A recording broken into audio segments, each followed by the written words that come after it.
आज पवित्र रज पर्व यही पर्व उपलक्षे मु समस्त को शुभेच्छा और अभिनंदन ज्ञापन कर। रज पर्व एक ऐतिहासिक पर्व। यह भूमातार पूजार एक उत्सव। धरित्री माता आमर समस्त अन्याय अत्याचार सहित माँ गर्भर उमेश चलला बेले धरित्री रे पड़ी था एवं जीवन गला बेले धरित्री आम शरीर दाह संस्कार होता है। प्रकृति मातार पूजा पाई यही पर्व उद्दिष्ट।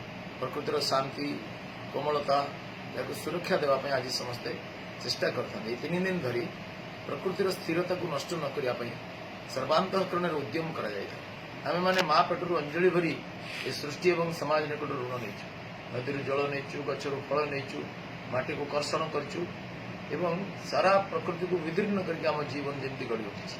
तेणु प्रकृतिर ऋण परिशोधर चेष्टा एक विनम्र कृतज्ञतार भाव प्रकाश करने यही पर्व समस्त चेष्टा करसतु आम समस्ते प्रकृति और पर्यावरण सुरक्षा करने प्रकृति मातार आवाहन करने आज संकल्प नेबा एवं प्रकृति माता कृपार ही आम जीवन अधिक मधुमय हो। समस्त को पुनः शुभेच्छा ज्ञापन।